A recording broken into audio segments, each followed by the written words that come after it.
All right, what is up, and welcome back to the Build a Better You podcast. I'm your host, Austin Chan, and today we are going to be talking about these 8 things you need to do every day, or you don't really need to do them, but it's highly recommended that you do them. And a lot of people that I worked with have had a lot of success just doing these 8 things every single day, or at least most days, because again, we want to be working on consistency and not perfection. But yeah, if you do these things most days, you'll be well on your way to losing weight, getting healthier, getting it better in shape. And yeah, but before we get to the topic of this podcast, I do want to say that I am accepting new online coaching clients for the month of October. So if you need extra help losing fat, building muscle, building a healthier relationship with food, getting into better shape, and even if you do know how to do these things and you find yourself needing the accountability to do it, go ahead and hit me up. I will leave a link in the show notes for you to head to my online coaching page and apply. And then after that, we'll hop on a quick call just to kind of get to know you better. And we'll talk about what the expectations are, from me, from you, as part of the coaching process. But yeah, if you are interested in that, go ahead and hit the link in the show notes. And I look forward to talking to you soon. But yeah, let's get into the topic of this podcast. So these 8 things you need to do every day. I'm going to title it, you need to do this every day. But again, I want to make sure that you don't have to be doing these things every single day. And consistency is something that matters much more than perfection, because if you're just doing something like just be perfect, you're never going to achieve perfection. You've probably heard of the saying that like nobody's perfect, or that perfection is pretty much impossible to achieve, because nothing in this world or nothing in this life is ever perfect. You can be certainly good or on track most of the time, but to expect perfection is just expecting failure, because you're never going to be able to achieve perfection just given circumstances in life and everything. As the saying goes, shit happens. So shit happens, shit hits the fan, and you're just not able to be perfect with it. And but as long as you're able to adapt and stay consistent for the most part, that's how you'll succeed. But yeah, enough of that little spiel. Let's get into thing number 1, which is eating 3 meals a day. Now, this is the first tip, and I put it there because it's probably one of the most important ones. And not to say that 3 meals is some magic number, but it's, for most people, it's a good amount of meals to eat. And in my experience, a lot of people who I've talked to who don't eat 3 meals, this is what usually happens. They'll say that they're not that hungry at breakfast, and they'll just have like a coffee or just like a light snack or something really light and like low calorie. But then as soon as lunch hits, they'll eat a solid meal, and then they'll tell themselves, yeah, I'm not really hungry. I'll have a light, snack or like a light meal for lunch. And then next thing you know, when your body goes that long without fuel, and certainly when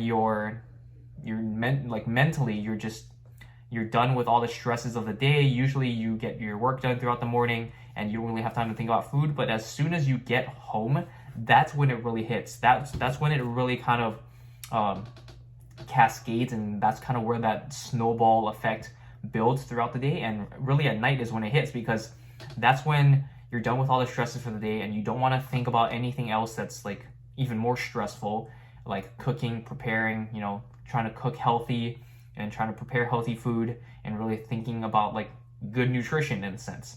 And that's when everything kind of hits. And also because you haven't been eating much throughout the day, that's when the hunger really hits as well. And so when you have all these things that kind of combine, this is like pretty much a recipe for disaster. This is when a lot of people, eat a lot of food, eat a lot of high calorie food, and yeah, a lot of volume food, like in terms of volume, a lot of food in general, and also a lot of high calorie food, because when you're stressed, when you are, not eating, your body's basically like, we are hungry. We don't know when we're gonna get into food next, so we're gonna stock up on a bunch of high calorie foods just in case we have to go through the starvation period again. So at the end of the day, your body just eats a ton of food, and people don't realize just how many calories all of this racks up. And it's because of this single kind of, I don't want to call it a binge, but it's because of this single kind of huge eating period that leads you to not be hungry the next day. Because obviously if you eat a shit ton of food at night, then the next day your body's going to be like, yeah, we're not really hungry because we literally ate thousands and thousands of calories last night. So this is kind of that like perpetual cycle that a lot of people get into, and this is why a lot of people say, I don't really feel hungry, when in fact it's not because they don't, it is because they don't feel hungry, but the reason behind that isn't because they're not actually hungry, it's because they ate a ton of food the night before. And so how we can better kind of reset the cycle in a sense is start having a sizable breakfast. And for a lot of people, it might be hard at first because you're just so used to eating so much at night and then not having really anything for breakfast. But definitely start eating breakfast. Start having a hearty breakfast in terms of even if you can't eat all that much in the morning, have some sort of protein at least. Have at least 20 to 30 grams of protein, whether that's through a shake or whether that's eating something more substantial and solid. Have at least 20 to 30 grams, and just start eating that, and having something light, and eventually your body's gonna start wanting stuff in the morning, and then start having a more substantial lunch as well. Try to keep your calories and your protein kind of evenly distributed throughout the day, just so you can kind of regulate those hunger levels. And again, it is going to be hard at first because your body's just simply not used to eating food in the morning, and also because you just have so much food in your system from the night before that is not going to be used to eating in the morning. So start out with something light, and then you'll find that throughout the day your hunger levels are going to feel a bit better. And you might not be able to get rid of kind of the late night huge meals at first, but eventually when you start eating more, then you'll start regulating your hunger levels. You'll start having more food in your system. Then your body's going to be okay, we don't need that much food at night. You're not going to be ravenous and starving out of your mind at night. So just by simply doing that, it will help you so much in terms of evening out your meal sizes. Another thing that a lot of people kind of they say that they're not hungry in the morning is because they snack a lot throughout the day. So again, it's kind of the same situation that plays out. They won't have all that much for breakfast. They'll have usually something light coffee and probably a snack or something that's probably very low in protein, so just not that filling overall. And then throughout the day, they'll pick and snack at stuff. And then people don't realize that, all these picking and snacking and everything, they still count as calories, especially if it's something like chips and, high calorie stuff. I don't really snack anymore, but what do people snack on nowadays? Chips, candy, other small snack items like pretzels and all that. That's the first things that come to my mind. But yeah, people snack on these things all day, and it might be a couple hundred calories, it might be just 300 calories, but if you do this, people snack a lot. And if you do this 3 to 4 times throughout the day, that is an extra, what is that, 800? Yeah, 600 to probably at the least, to an extra maybe 1,000 calories just from snacking alone. And snacks like these aren't that substantial, they aren't that filling. And so when you just snack a bunch throughout the day, you don't really get all that full. And then next thing you know, you're still snacking, but you're also still eating those meals. So your calorie intake is just so much higher than it should be, because you're having these meals and these snacks on top of it. So you're just in a calorie surplus. And meanwhile, you don't realize it, and you're still hungry throughout the day. So something else to fix this is, limiting snacking, or even just cutting out snacking altogether. Realize do I really need a snack? Am I really hungry? Or is it just something that, I like the mouthfeel of, I like just picking at food throughout the day. It's just something, to keep me kind of fidgeting and snacking and munching on something. Then yeah, it's just really deep diving on the reason why you're snacking. And then, which brings me to point number 2 of how you should be building these meals. Now, we know that you should be having these 3 substantial meals throughout the day with a lot of protein, and a lot of filling foods, and good amount of calories. We want to be evening those calories out throughout the day as best as you can. Of course, this isn't going to work for everyone. Some people just simply don't have the time to shovel down a good sized meal. So do the best as you can, but as a general rule, include these type of things in your meal, just for overall satiation, overall fullness, and just for overall healthiness as well. So building each of your meals, we're gonna have 1 plate. So just a standard size plate. Obviously, don't go using a very small dessert plate or something, or don't go using a plate that's the size of like both two heads and like just using a massive plate. Because then the plate is what's going to be controlling basically your serving sizes. So just use a standard size plate. Don't go crazy, and don't go like super small either. You don't want to be starving out of your mind. Just use a standard size plate. Half of your plate is going to come from veggies. Usually veggies, I would say like leafy green vegetables. Yeah, this is just a good general rule. Certain veggies, you know, like potatoes and like really starchy vegetables, these are going to contain a bit more carbs, a bit more calories. So, and you can easily like overload on them and just like eat way too many calories. But those I would count more as carb sources rather than veggies. But yeah, these veggies for the most part are just like green leafy ones, like, you know, cabbage, lettuce, zucchini. I know zucchini is not leafy, but it's a low calorie vegetable. But yeah, stuff that usually contains a lot of fiber and water. Those are the type of veggies that you should be going for. And then for the next part of your plate, you want it from a quarter of it from your protein source. So typically you want to be sticking to leaner cuts of protein, you know, like chicken breast, leaner cuts of steak like sirloin, you know, I know top loin, certain loin cuts of pork as well if you eat that, low fat, fat-free dairy products, stuff like that.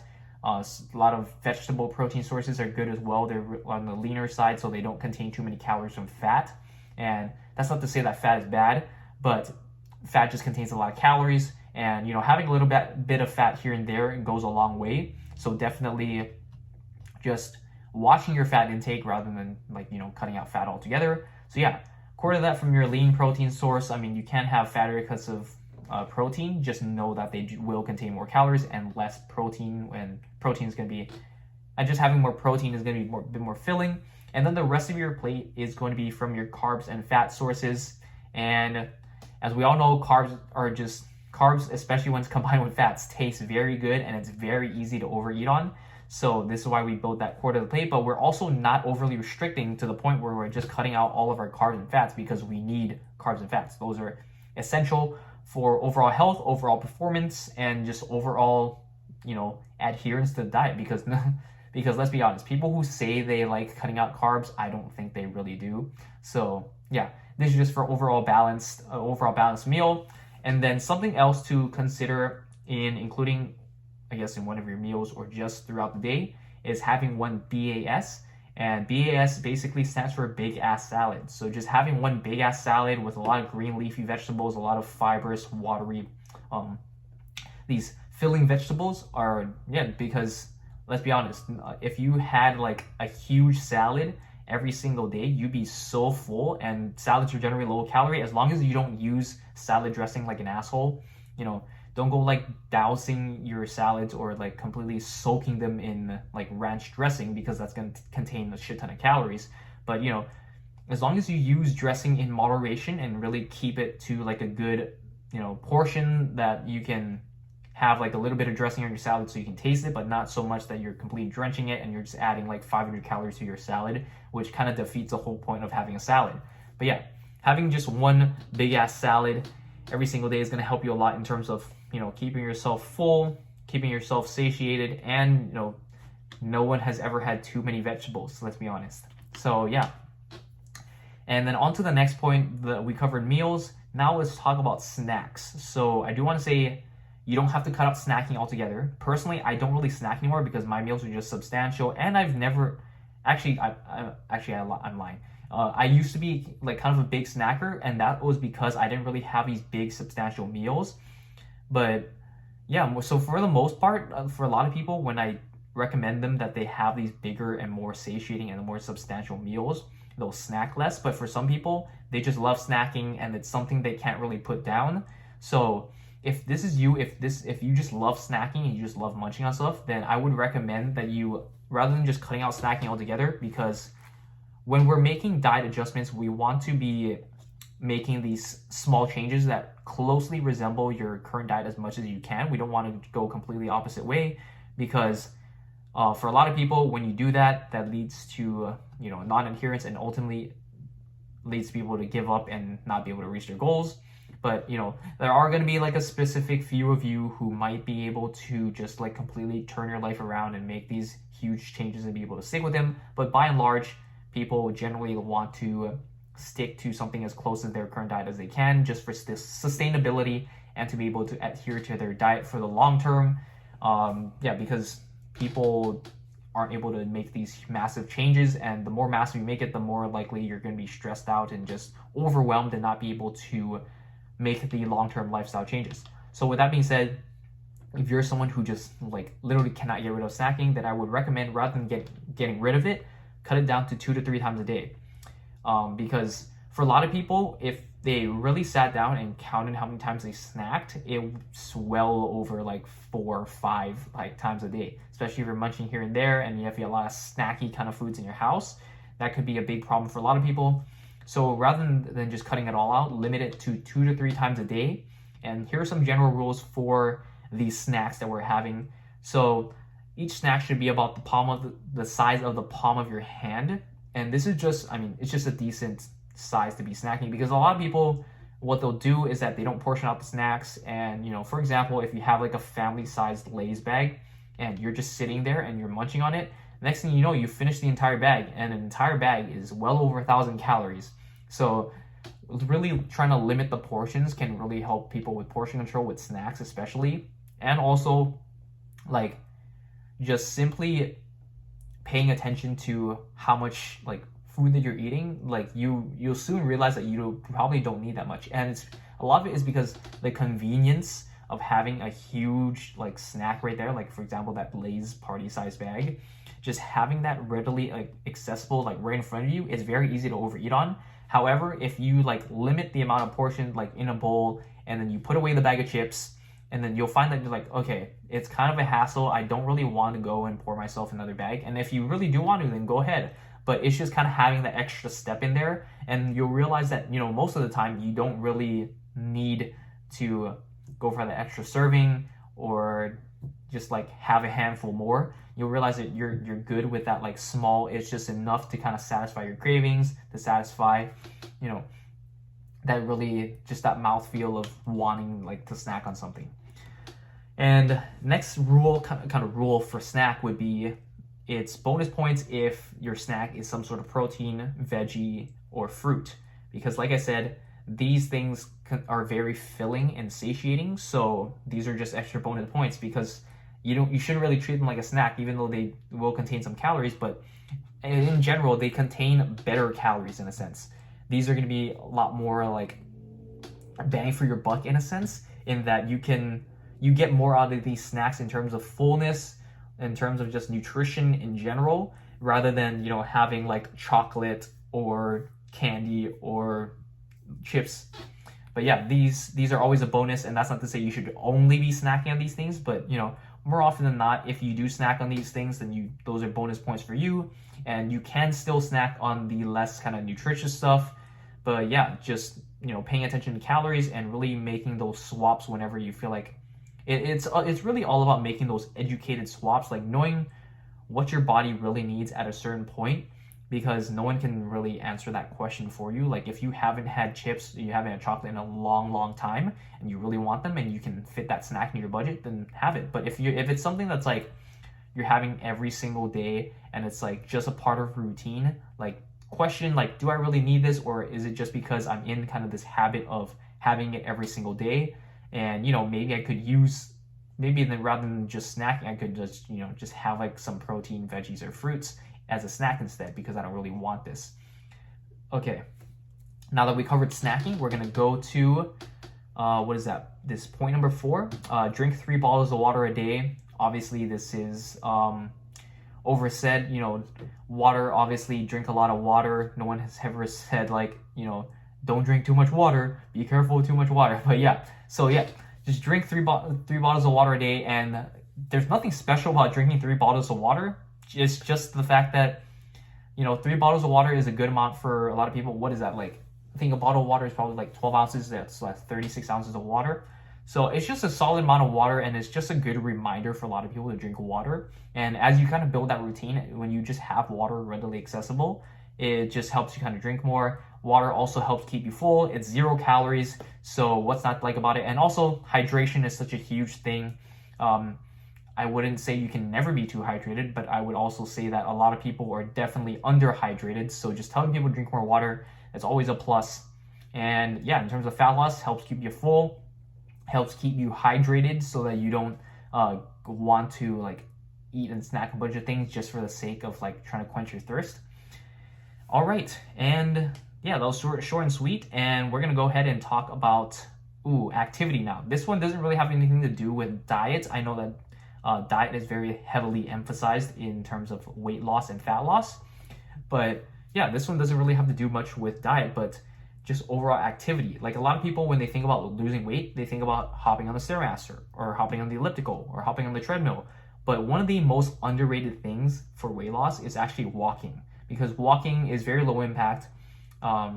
You don't need a lot of equipment for it. You can literally go outside and go walk, or if you just have a treadmill at home, you can just walk. It's very easy, very readily accessible. It's doable for most people. And yeah, just simply walking, and it doesn't like cause a lot of stress on the body. So walking is definitely something very good to consider. And as far as a number to shoot for, a general recommendation is 5 to 10,000 steps a day. If you can certainly get to that higher end, that's good for you. But just because you get less than that doesn't necessarily, just because you're on that lower end range doesn't necessarily mean that that you're gonna fail your weight loss journey. But yeah, just getting a good amount of activity helps kind of build that consistency. It helps you build that routine of like getting a good amount of activity throughout the day, and also to improve your heart health, to improve your overall activity levels. Moving, in fact, is one of kind of like the biggest predictors of success for weight loss. And yes, and by success, I mean not only being able to lose the weight, but being able to keep it off. Like getting a regular amount of activity is one of the biggest predictors of success, because when you have a regular moving routine, then this kind of like serves as like a good momentum for you to keep everything else in line. Because when you're moving your body and you feel good, that means you want to kind of refuel. But yeah, you want to refuel with good food sources, that so that you can kind of maintain that movement throughout your life.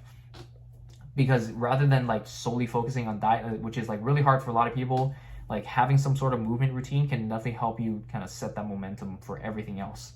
And yeah, and even then, like activity, even though it doesn't burn a ton of calories, it can still burn a substantial amount, because as you get fitter, you'll want to move more, you'll kind of have the momentum going, like I said, and everything else in your life will be better as a result of that.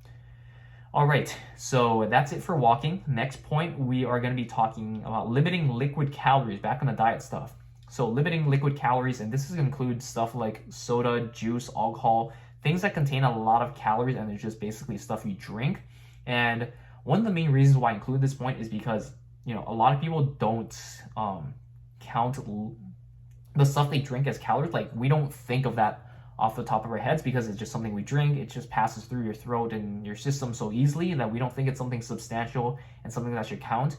Meanwhile, if we're drinking like a good amount of soda, juice, or alcohol in a day, like that stuff really adds up quick.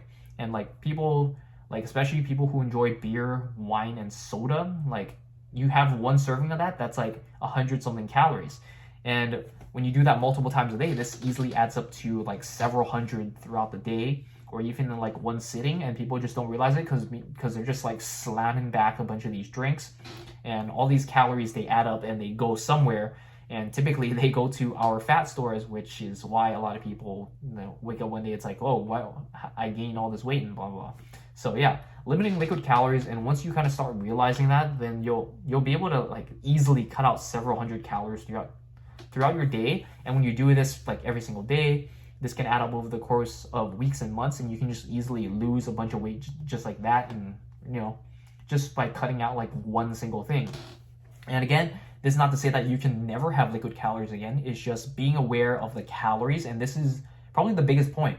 It's just being aware of where all these extra calories are coming from. How can we make these small tweaks and like really realize that like I don't really need this. Like there is knowing like there's a good time and place that you should be including these into your diet, and then there's also, you know, most of the other times where you realize you don't need it, and it's just probably a habit at a certain point, and it's just something that you feel like you have to satisfy rather than something that you feel like you really like need, and it's like really part, like an integral part of like your experience of life at that moment.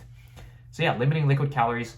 A good alternative for these is just drinking like diet or low sugar or zero sugar version of these drinks. Alcohol, you can mix it with lower calorie mixers. And alcohol, you can't really change the calories all that much just because it's just the way it is, especially like hard liquor. I know that hard liquor typically contain, like per serving, I mean, it has a bigger effect obviously on like being able to get drunk and buzzed and all that. But in terms of like calories wise, hard liquor is typically lowest in calories. Usually like a shot has like less than 100 calories, whereas a serving of wine has a little bit over 100. Serving of beer is like usually like mid hundreds to like 200 depending on what kind of beer it is. This is because beer and wine contain more carbs just because of the way it's made. Beer is made from like a bunch of like wheat and grains and other stuff, and wine is made from grapes and fruit and stuff. So this will contain a little bit of carbs, which is why it bumped up the calories. Meanwhile, hard liquor is just like, I'm not a liquor expert, but it's just distilled from something, so it's just pretty much pure alcohol, so it doesn't really have much of those carb calories. But yeah, limit liquid calories. You don't have to cut them out entirely, but limiting them definitely helps a lot in terms of finding where to cut calories first. And so that pretty much covers all of the tips. And this last one here isn't really like any sort of diet or training tip, but rather this is much more of like a mindset thing. And this is the thing that will ultimately, I think, is the biggest predictor of success and is kind of the foundational kind of thing to put in place if you want success. And basically without all of this, everything else is not going to matter. So last point here is staying consistent. And what I mean by this, I have several points here, is that first off, not throwing the towel because you went off track for one day, because if you think about it, like one day out of, if you're making this a lifelong journey, out of the rest of your life, that's basically irrelevant and insignificant. So just because you messed up for one day does not mean you should throw in the towel and just give up altogether and like say fuck it and just like go on a binge, because really you didn't mess up anything, and the progress, realistically you have not messed up the progress that you made, and you can always get back on track and pick up where you started. Even if you manage to blow it that bad where you like set yourself back like a week of progress, it's like, what is that week of progress compared to the rest of your life? You can still get back on track. You can easily go through the next week and make up that week that you lost, and then keep going and make more progress and keep moving forward in the right direction. It's like, as the saying goes, sometimes you need to take a few steps back in order to take several steps forward. So not throwing in the towel just because you messed up, and really sticking through, staying consistent, and not letting these small, like not even losses, just these small obstacles and setbacks, like don't let it ruin your entire like journey, because it really is insignificant and you're like so much more like capable than you think you are. So just keep going, keep plugging away, keep chugging, and eventually, like with enough consistency in the right direction, you're going to succeed. And this kind of goes in the next point here of like not having to be perfect with your diet and training. I know a lot of people think that like, oh, it's because I'm not perfect, it's because I'm not on point enough. And it's like, yes, you have to be on point to a certain point, but you don't have to be perfect. You don't have to be nailing your nutrition every single day or training every single day and really making sure you're nailing everything every single day for the rest of your life, because really you can get the same, if not better results doing it like 80 to 90% consistent. Because again, the point I want to drive home is that it's consistency over perfection, because perfection is unrealistic, and it's eventually, especially with life in the way, like you're never gonna be able to be perfect with your diet and nutrition, because something's always gonna come up, whether that's events with friends and family, or whether that's like shit hits the fan and you can't prioritize fitness at that time. It's just, life is going to happen. There are a lot of unexpected turns that you're probably going to have to take, which throw you off track. But again, it's about like not throwing the towel in and really adapting and finding ways on how you can get back on track and get back to staying consistent. And another thing that I want to address with like being perfect is that when you only expect perfection, this doesn't give you room in terms of flexibility. Like if you think about, you have to be perfect with your diet and training every single day, and the next time your friends and family invite you out to something, you're like stressing the hell out because you can't feel like you can truly enjoy that experience, and you'll just probably say no, and you'll be lonely in your little apartment, and you just won't be like enjoying life. And that's no way to live, especially if you want to live life to the fullest. And by not expecting perfection, by even just giving yourself like 80 to 90%, like you're just like, okay, I'm just gonna nail it, not 80 to 90%. The other 10 to 20%, I can do whatever the hell I want, or not really whatever the hell you want, but I can be a little bit loose. And just by doing that, you set the expectations to be a little bit lower. And this is not necessarily a bad thing. When you set the expectation a little bit lower, that means you're just giving yourself built-in room to be flexible with your diet, to be flexible with your training, to, you know, maybe miss some days of nutrition, miss some days of training, and you're not going to be stressing about it because you're like, okay, this was expected, this was built into my plan, and that way you can actually enjoy your life more. You can actually make it more to the fullest. You can actually enjoy life, and meanwhile you're like, okay, I've had my fill, and you can always get back on track. And just kind of having that balance where, you know, you can really stay consistent and also enjoy your life, which is ultimately kind of the best case scenario where you pretty much have it all. And so, yeah, perfection is unrealistic. As long as you're consistent, you'll succeed. And that's what I'm going to leave you off with here. So, yeah, if you made it through this podcast, thank you so much for listening. Please be sure to leave a 5-star review if you enjoy this content.